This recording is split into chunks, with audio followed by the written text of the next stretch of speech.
Alright guys, before I do the video today, I'm going to do something that's never been done on recorded video. I'm about to do the fidget spin to forehead maneuver. Headshot. Handful of ass. Why should I retire? Alright, what's up guys? It's Gage. Today I'm going to start a little new series. I think it's going to be a series. We'll see how it goes after the first video here.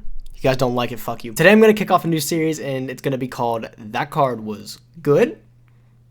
We kind of take a trip back into the past, and we look at random cards. Well, not really random cards. Random's the wrong adjective. More like strange cards that has happened to be good in a format for some awkward reasons.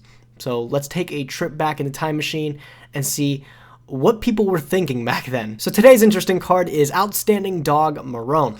And a lot of you people understandably might not know what this card does because it just fucking sucks.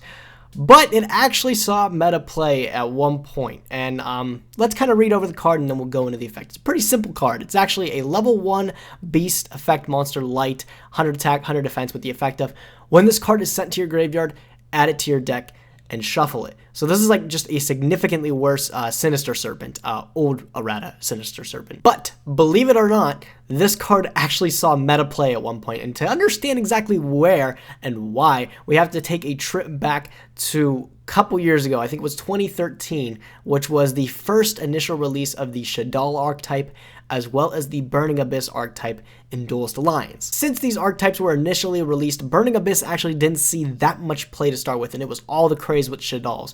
People were playing the Shaddolls, and they realized that Denko Dolls was one of the best decks of the format, just being able to OTK pretty much out of nowhere.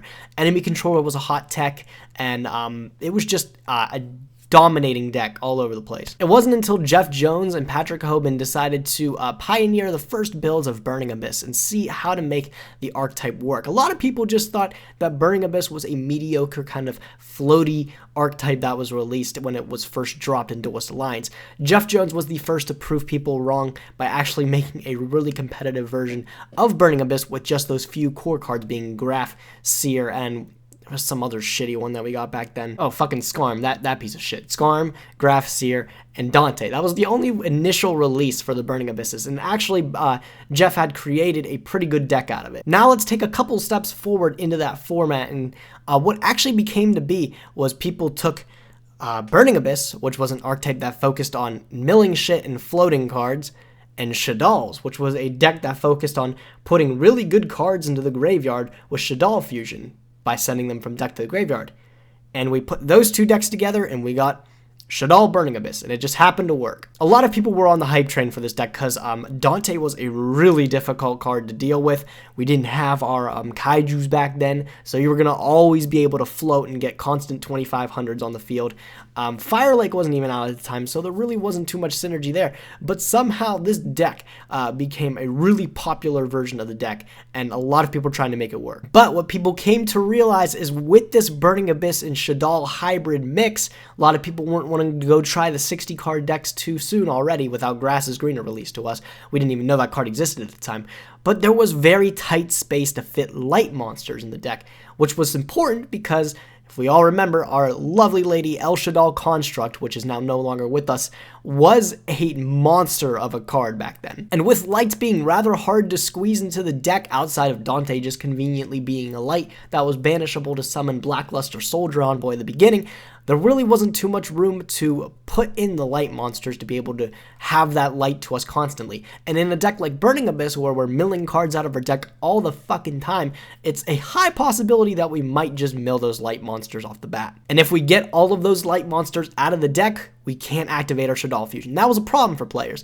So people decided to improvise and play this shit. Outstanding Dog Marron was surprisingly the perfect fit to solve this problem with the Shaddoll Burning Abyss hybrid deck, where you constantly had a light target in your deck to be able to send off a Shaddoll Fusion. That was huge. Not only did it save the deck space of forcibly playing Denko if you didn't want to, or Effect Veiler just to fill the light targets to be able to fuel Blackluster Soldier on the way at the beginning, but we had a one card that could fit into the deck list, thin it down, and still be able to serve its purpose time and time again. Now, while I don't think the 60 card Shaddoll Burning Abyss hybrid deck lasted long enough to be able to have this card just stand in light for a significantly long time, a lot of players will tell you that they tried this thing out to see if it could work. In theory, on paper, it sounds like it's amazing. I mean, constantly having the light target while still being able to play Burning Abyss in its full capacity and play Construct for pretty much free, oh, it was lovely. And it just so happened that this cute little motherfucker served that purpose quite well. And that's where we kind of see Outstanding Dog Marron as one of the weirdest cards to ever come and see meta relevance. This card, literally in any other scenario, back when it was released, when was this shit released? 2005, Dark Revelation Volume 1. This card was released all the way back then. I don't think this card would ever see play. You just played Sinister Serpent back then, pretty much. But you can never discount cards in Yu-Gi-Oh! Just because sometimes, as weird as they might be, they might serve a purpose.